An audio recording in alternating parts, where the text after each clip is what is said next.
RDC est une et indivisible. Et la population répondante, c'est qu'il faut tout arrêter pour faire face à cette situation. Et que nous ferons de cette terre richement bénie un réel havre de paix, de prospérité et de progrès social.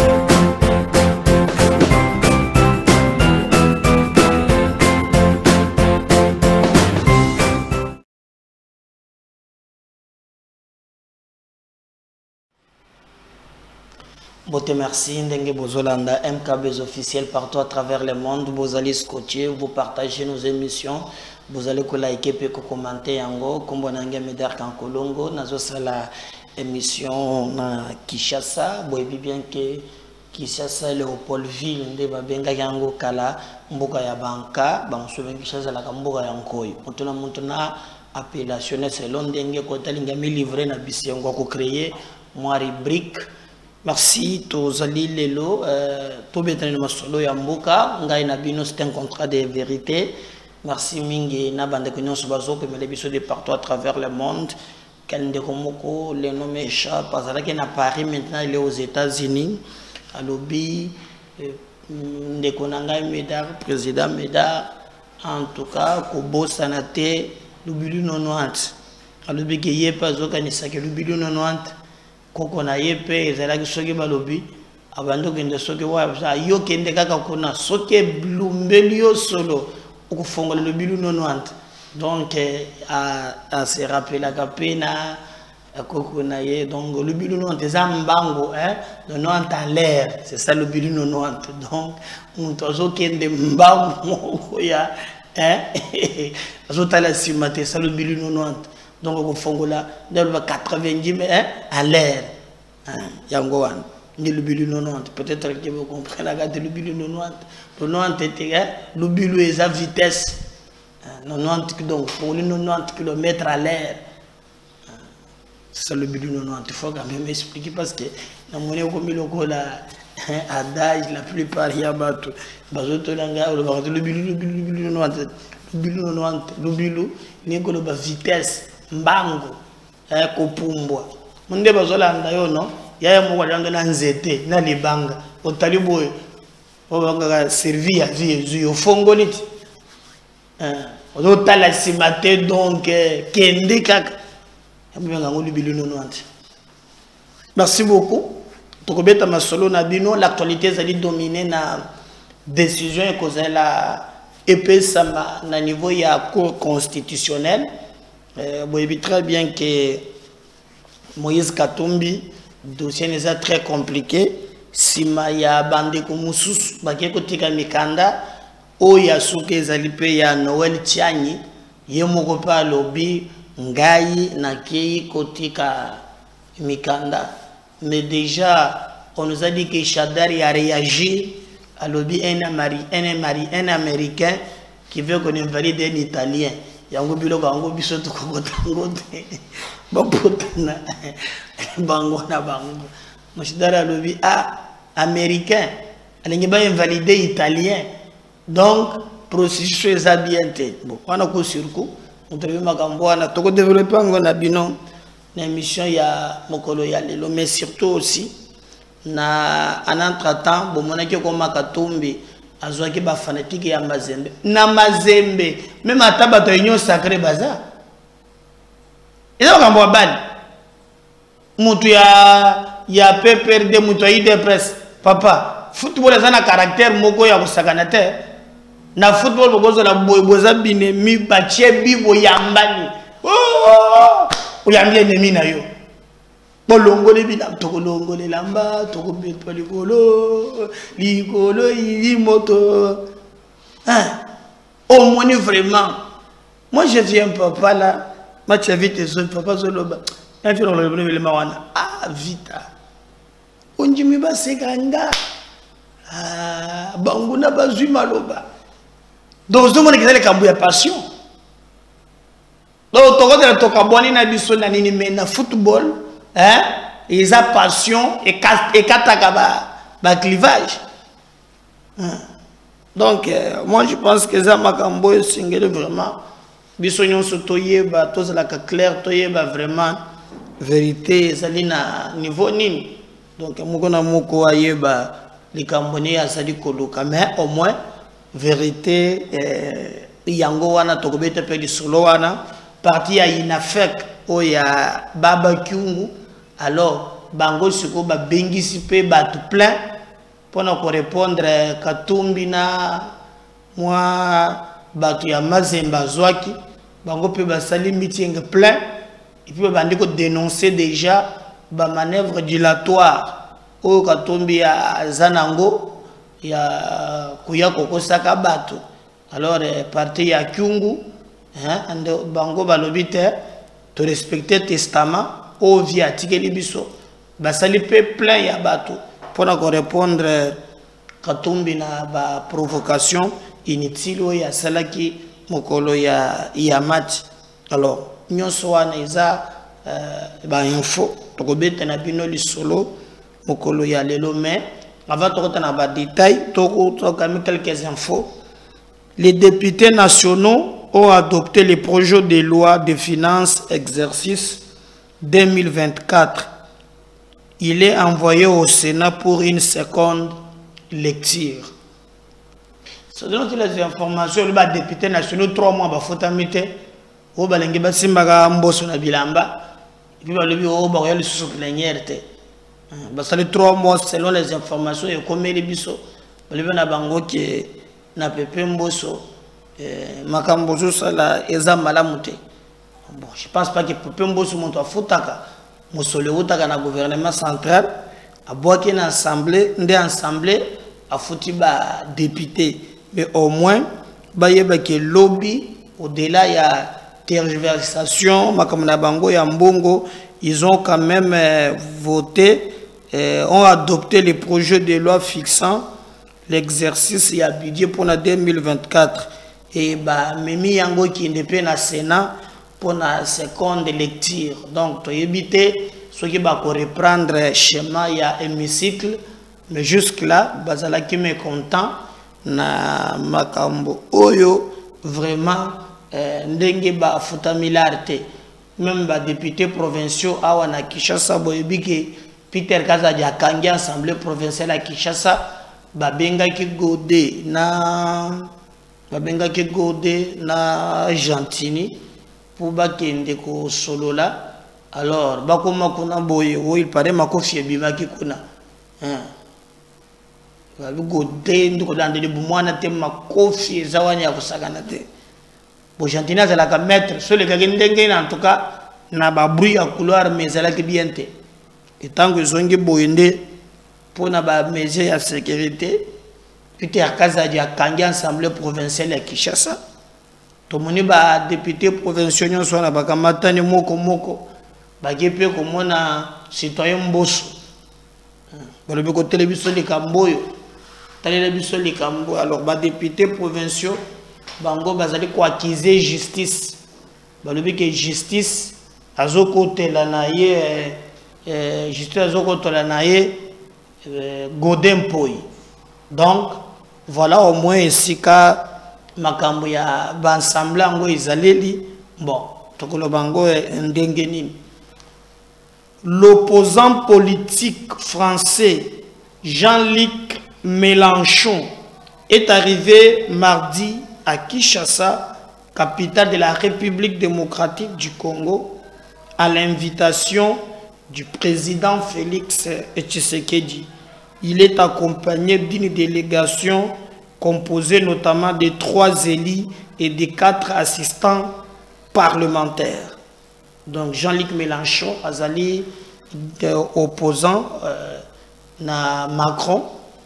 Alors aye awa balobi ke kokoya inaye fachimuntu a bengiye mais aye pe kakaye mokote aye quand même na ba député moussous baza 3 aza pe accompagné na ba 4 assistants. Donc Jean-Luc Mélenchon aza awa opposant français, voilà. Donc nous allons vraiment voir comment Ndengenini et Koleka. Alors, to kokende, boye besu information moussous gouverneur Moko a déclaré déclaration na Kasai central. Si vous voulez avoir des voix, partez dans une autre province. Celui-ci appartient à Félix Tshisekedi. Alors, quand le béga kandenge wana DJ Martin lobiye du 4-5 à Zoya. Pour, je crois, John Kabe, Yaza gouverneur, il y a Kasai central. Alors, il y a un candidat qui s'attend Bangote. Oh, bake Kasai ko battre la campagne, bagumana libungu tout. Alors, bagende ko battre la campagne hier. Et celui bazana souffle ya campagne, bakenda hier.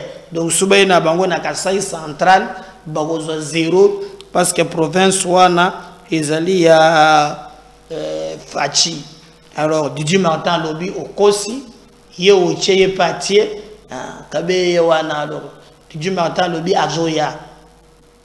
Azoya di 4-5 au na Bakasai central wana.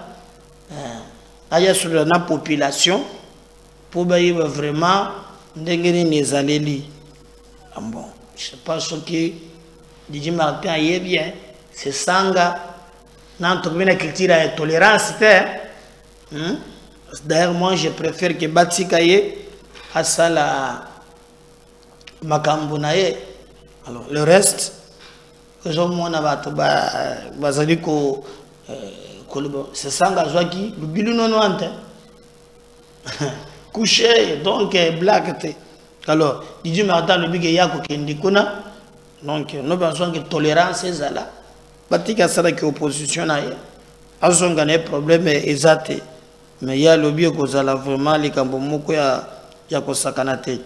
Le royaume des Pays-Bas plaide en faveur d'une solution diplomatique à crise sécuritaire dans l'est du pays. Ce qui m'étonne, les Rwandais bazali ko respecter cesser les fêtes.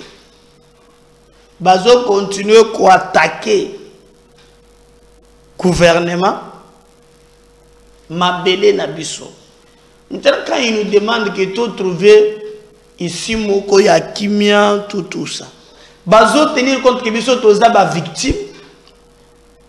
Quelle est cette diplomatie qui à chaque fois nous met toujours à genoux et que biso tokoki ko défendre mboka na biso te ndenge elongobani. Donc c'est quelque chose oyo ezali ko kamusa biso que tokoki vraiment kondimango ata mukete. Alors pour développer maintenant si j'ai na biso photo fan de lango comme na biso kebino. Noël Tchani a officiellement saisi la Cour constitutionnelle pour obtenir l'invalidation de la candidature de Moïse Katumbi à la présidentielle de décembre prochain. Selon Tiani, le président d'ensemble a renoncé à la nationalité congolaise qui est une et exclusive. Il soutient que Moïse Katumbi a détenu la nationalité italienne à partir de l'an 2000. Je vais expliquer. Noël Tchani, vous voyez, azana mwasina ya nzoto Michael Obi, yewana mama muto kozala mwasina za universitaire. Ya kozala élu président, tokozoka même première dame ya universitaire. Oya nzoto Michael mayele mingi kongona ni plus chance ya kozo première dame ya boyete. Voilà. Mais vieux oyo kosikolata même na gant pour impressionner madame Kennedy Tondengeni. Alors, Ndé à saisir cour constitutionnelle pour Noël Tianya Lobi, Katumbi azwaka d'abord nationalité ya Congo Nandenga Kochodile. Après, si maya kozwa cette nationalité, toujours selon lui, Katumbi, Tokomina ba 2000, il a décidé à Komanaye italien. il a obtenu nationalité wana italienne. Alors, revenir au Congo comme candidat président de la République, ezali penza ko bebisa tope ko cracher sur mémoire yaba congolais. Noël Tchani saisit la Cour constitutionnelle pour obtenir l'invalidation de la candidature de Moïse Katumbi. En croire Tchani, l'ancien gouverneur de l'ex-Katanga a acquis une nationalité étrangère sans renoncer à la nationalité congolaise qui reste une et exclusive. En effet, des notoriétés publiques que Moïse Katumbi Tchaboué, dont le certificat de nationalité datant de 2015 a cessé de produire des effets en droit depuis 2018, au motif qu'il le prévalide d'une nationalité étrangère en 2017, partant et renoncer à la nationalité congolaise qui est une exclusive, lit-on dans cette correspondance. En 2018, à la veille des élections présidentielles, poursuit cette correspondance, une vive polémique avait éclaté sur la nationalité de Moïse Katumbi Tchaboué, qui détiendrait une nationalité qu'est celle de la République démocratique du Congo, lui faisant ainsi concurrence. Alors que celui-ci se prévalait d'un certificat de nationalité lui délivré en 2015 par le ministre de la Justice de la RDC, la mairie d'une ville italienne avait reporté dans le journal d'investigation Jeune Afrique que ce dernier avait porté la nationalité italienne à partir de l'an 2000. Poursuit la correspondance. Noël Tchani dit ne pas comprendre qu'en 2023, le président d'Ensemble pour la République a déposé sa candidature à l'élection présidentielle se prévalant de la nationalité congolaise d'origine sur base d'un certificat de nationalité en 2017, alors que sur le fondement des nationalités en 2017, alors que le fondement des nationalités congolaises, le premier défendeur est réputé avoir perdu cette dernière dès le moment où il a acquis celle de l'Italie. Il demande ainsi à la haute cour d'ordonner l'annulation de la décision portant recevabilité de la candidature de Moïse Katumbi à la prochaine présidentielle. Nakolanda bien mukanda oyo na tangeli bino Noël Tchani mwa dianvite simaya seni kolekisa d'une manière provisoire candidature ya Moïse Katumbi Tchaboué. À son tour, Noël Tchani a quelque saisi la Cour constitutionnelle pour que cette Cour va invalider candidature ya Moïse Katumbi et koki kolekate parce que selon Bango déjà en 2015 déjà en 2018 2015 2017 2018 ya kenda ki kosenga nationalité wana. D'ailleurs maire ya ville moko ya Italie a salaka confirmation moko na Jeune Afrique que Katumbi azwaka nationalité ya Italie. Il a confirmé que Katumbi azalaka na ye italien. Donc déjà na ba 2020 l'an 2000 akomaki déjà na ye italien. Na mona nga mutu teti bote na ville ko Katumbi. Et cette information, elle a confirmé même na mère, je vais chercher Vilouana, qui a confirmé, non, ça ne qu'on a vu, ce beau touché était. Ce beau touché, beaucoup moins à Makam. Alors, c'est aujourd'hui, en 2023, qui va nous défier pour nous non, malgré Ngana Zananga Moupaya, mais bino ba Congolais, boye ba ko protéger mboka na bino te na koya pona ko nza bino na nko pona zana musolo na ngai na ko changer. C'est regrettable. C'est très regrettable. Ndenge comme on a bazo sakana na mboka na biso. Alors, il y a même batobele ba bimi pona ko lebela makambwango ba contre vérité et paille, mais moko na moko akotika la na solo.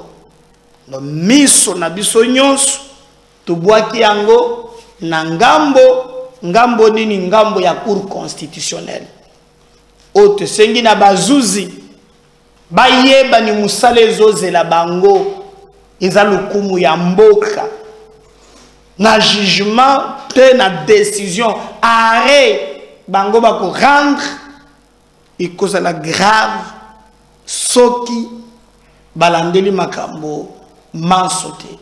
Donc à ce niveau-là, nous pensons que Esengeli, Tozala, Naekenge, Toyeba en réalité, Makamboni ni Ezoleka sur terrain, peut-on comprendre Nyonso Oyo, Bat Bazali ko s'agiter. Déjà, Bolandi, comme Bazaba champion, il y a manipulation, Mazembe a gagné naie coupe. Alors lui a bossani que bas les arts politiques, il y a des fanatiques, il y a Mazembe oh ba occupé cause de la union sacrée a kombi bato nyonso wana na esengo bato bazoza l'équipe a bongolango meeting politique oh ngaza ka muntu amawa ngana linga ka fête te e boyna boy. Alors donc non seulement za mopaya mais azo provoqué, azo attaqué même bana mboka. Alors que na Italie, essayez pas mais que nous na italien. Papa italien, tout ça. Maman koto zambienne. Mais comme quand c'est que biso nyonso, tos ambitions, tos andengelo ko ba tos somelo ko ma papa wana te, e ko simbate. Alors, to moni maintenant batu ya ndeko moko ya inafek. Webi inafek non? Ya baba kyungu. Tant ya vu ba supporters ya Mazembe bandiga inafek babimi pe pona ko tali seke me mwandambu ya batu ya Mazembe oye na bango o baza ba viwa ya inafek batu bazo tambola hein boko mona voilà on les a bandiga ya inafek po katombi ayaki na mwa batu na ye atamboli na bango na nzela pona ko lakisa ke non ye aza soki ndenge nini. Alors soki nde bango balobi to ko répondre coup pour coup que moi batu ndambo le kaki na bango wana mélanger na ba po ata moto ina fek akoza la presse porter sa Mazembe ye gagné bazo na titre. Qu'est-ce que tu fais? On doit kotala ba joueur na yo ya bongola ngo meeting. Nde sikoyo et vous méritez parti à baba le bitete biso ava baba kungo kufa atekela biso testament oh yo le lo biso toko trahir ata mukete et sengeli to la kisaka tumbi kaibi ko mobiliser te ki bango balobi na katanga kuna bako battre campagne pona fachi akomona musala bango bako sala moko na moko et puis ina fek pona bango bako respecter mot d'ordre ya kyungu wa kumwanza personnel o ya tikela ki bango mais parce que TV et sa radio te ndenge bango batambola ki je vais vous laisser quand même tokota na masini kuna bisika dondi azali to landa toyoka ndenge nini basali musala ndenge nini ba telemi pour nous défendre mboka ba congolais et non pas étrangers. Regardez ce qui s'est passé, lobby. On revient juste après. Démonstration des forces ce dimanche 22 octobre de l'Union nationale des fédéralistes du Congo, UNAFEC, à travers la réunion générale de la brigade spécialisée Zoulou au directoire du parti à la Kenya sur l'avenue de la Digue. Il s'agit du lancement officiel de la mobilisation pour un second mandat du président Félix Tshisekedi après la suspension par les responsables de l'UNAFEC de la brigade qui occasionnait des troubles. Le numéro 1 des Zoulous, Didier Yumba Wadidro, surnommé Tourbillon, a dans sa prise des paroles devant des milliers de jeunes appelé la jeunesse à s'abstenir du tribalisme et de collaborer avec la police. L'UNAFEC est pour la paix, raison pour laquelle les responsables étaient vêtus en blanc.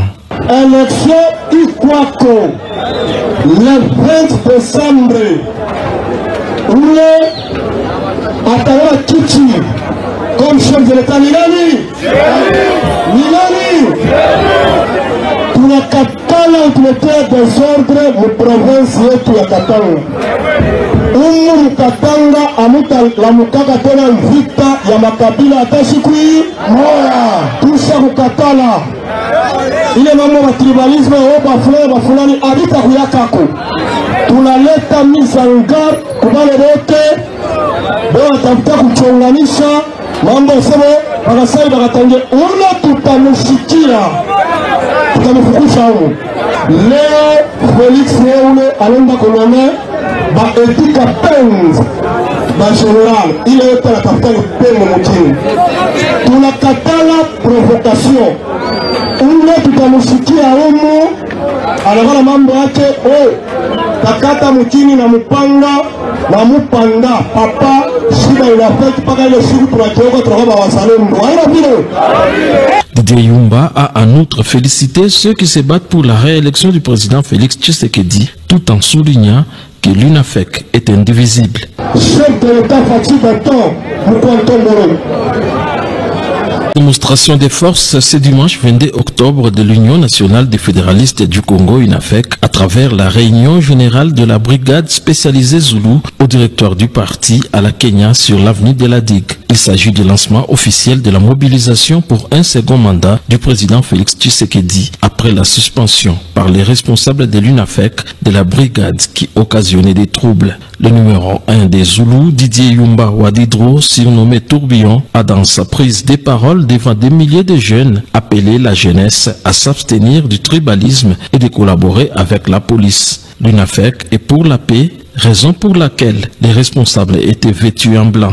Élection Ikwako, le 20 décembre, Oule Atawa Kiti, comme chef de l'État Nilani, tunakatala utuletea desordre mu province yetu ya Katanga. Umu mkatanga amutalamukaka tena vita ya makabila hata siku hii moya. Tusha kukatala ile mambo ya tribalisme oba fulani abita kuyakako. Tunaleta mizangar kubale bote bo atafuta kuchonganisha mambo sebo bakasai bakatange una tutamushikia tutamufukusha huko. Leo Felix Neule alenda kolone ba etika penz ba general ile yote anatafuta pengo mchini. Tunakatala provocation. Ule tutamushikia huko anaona mambo yake takata mchini na mpanga na mupanda papa shida inafeti paka ile siku tunatoka tunakaba wasalemu haina vile.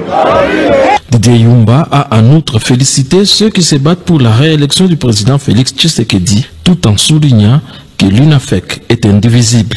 Chef de l'État fatigue un temps, voilà. J'espère que vous avez une réponse. Si Moïse Katumbi na bandeko ya INAFEC, mais vous le savez très bien, Katumbi déjà a préparé déjà ce qui va invalider, il est en train d'instrumentaliser bateau de gauche à droite.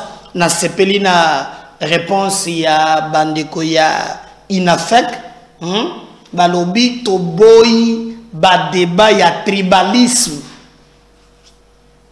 Parce que déjà, comme il y a des esprits faibles parmi les Katangais, Alors, pour les Katangais, la majorité, a un problème. Mais ces inconscients qu'on manipule pour des intérêts partisans. Oh, bah, allez Koko Sabango, parfois, des Bako Taganaba Jewan. Mais, Tokolo Bake, 99%, il y a un problème. 1%, il y a un positionnement. J'ai aimé mobilisation, il y a Makambo, il y a Futute, il y a parti, il y a Kyungu, va répondre à Katimona Golobakeno, Tolingi, Makambo, il y a Bumba Fute, Baboyango. Hacheville, Makambo, Bumbaf. Je ne peux pas la gawat. Je ne sais pas la gawat. Na beta ngandende, na beta lingala. Na semaga. Na semaga ndeko na ngai donc Parce que Moïse a tchébile. A tchébile. Bon, on doit comprendre ngo c'est qu'on jette quand j'ai un nombre ndenge matui na yezo yokela. Ba yanoli katumbi. Tala ba tala ba futute.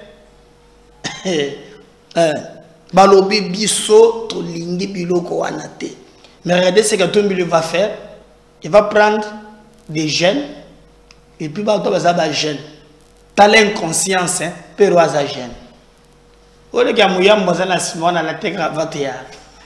Il y a un veste à Ninouane. Les gars Mouyam. Ensuite, on va revenir juste après pour continuer avec notre émission. La synergie des jeunes Katangais. Déclaration. L'opinion tant nationale qu'internationale se souviendra qu'en date du 4 octobre 2023, l'honorable Moïse Katumbi Chapwe, l'un des dignes fils katangais, avait déposé à la CENI sa candidature à la présidentielle de décembre 2023. Avec tous les documents originaux, dont les certificats de nationalité. Après vérification du dossier, ce dernier a été réceptionné par cette institution pilier de la démocratie. Comme le virus de la division anti la RDC, nous voyons de plus en plus circuler dans les réseaux sociaux et d'autres forums de messages et insinuations d'une possibilité d'invalidation de la candidature du président Moïse Katumbi.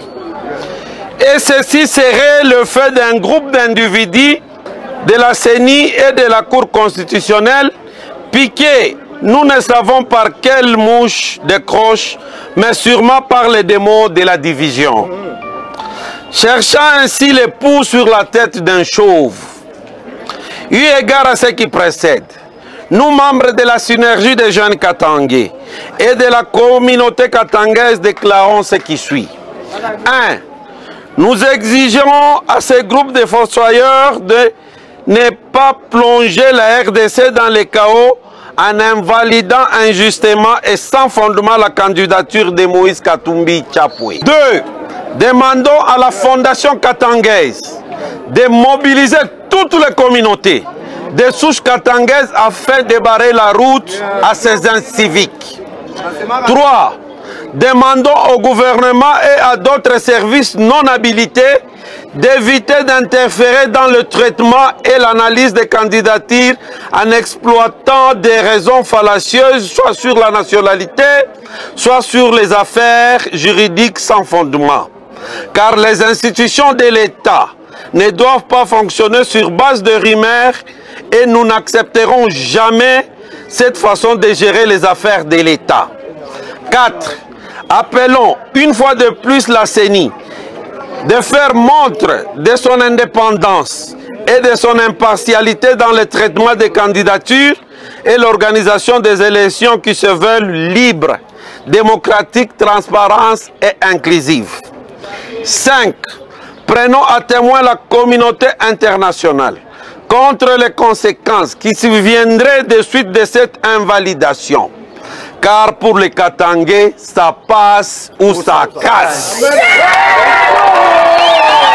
On se le dit.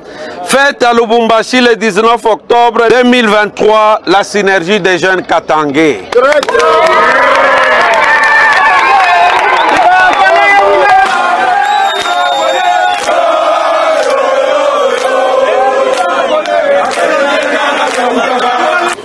nous prenons acte et réception de votre déclaration et nous allons transmettre à qui.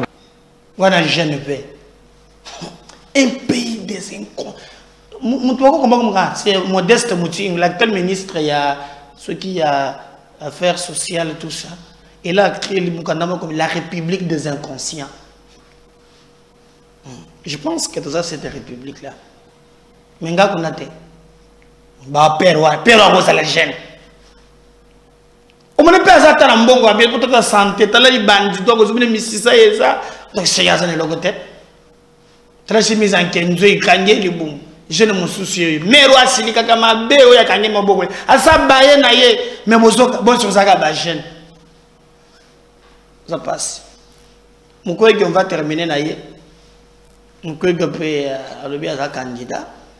À nommer Didier Momengue comme directeur de. Mais dans le bien, yo moko yebanité. Didier Momengue est écrivain. On a besoin d'un livre ou bien. Bon. Tout ça, on a pardon, je vais revenir dans le numéro. Je suis ça.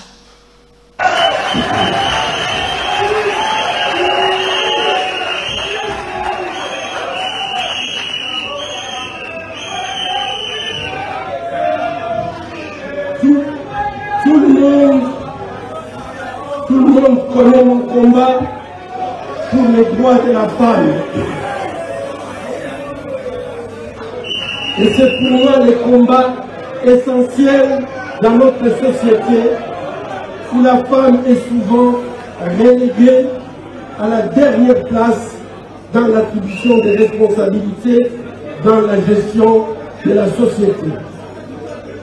À formation égale et à responsabilité égale, hommes et femmes doivent prétendre au même traitement et à une égalité salariale et une considération similaire.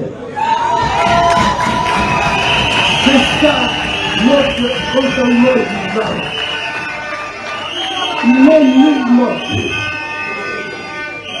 Il est donc nullement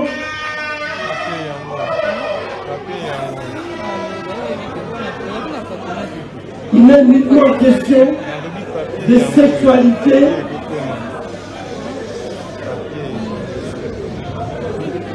il est donc nullement question de sexualité comme l'ont prétendu certains esprits qui ne manquent pas d'occasion pour mentir.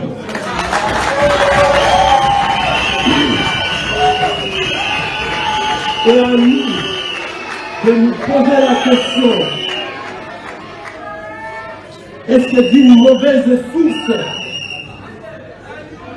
peut jaillir de l'eau potable? La réponse est non. Chers compatriotes, le modèle d'hygiène dont nous avons besoin pour réparer notre pays et le rendre viable est défini par un grand penseur du 1er siècle qui dit, je le cite, que personne ne méprise la jeunesse, mais sois un modèle pour les fidèles en parole, en conduite, en charité, en foi et en pureté. Jusqu'à ce que je vienne, applique-toi à la lecture, à l'exhortation et à l'enseignement. Que personne ne néglige votre jeunesse. Et ça, vous devez le tenir en tête. Puisque lorsque quelqu'un se permet de négliger votre jeunesse, il vous traite comme si vous ne pouviez pas participer à la construction de notre pays. La jeunesse est comme une plantule qui a besoin de soins avant de donner les fruits. Tout mauvais traitement impactera négativement sa production. De même, la jeunesse a besoin de soins spéciaux tels que l'enseignement, la culture, la lecture, la bonne santé pour pouvoir grandir dans des conditions et donner du bon fruit. Et toutes ces conditions pour une croissance normale de notre jeunesse sont prévues dans notre Constitution Mais malheureusement, notre constitution n'est pas appliquée à notre jeunesse. Et je vous demande d'aller lire les articles 35, 36, 42, 43 et 45 et 46 de notre constitution pour vous rendre compte que vous avez plein de droits, mais qu'on vous donne.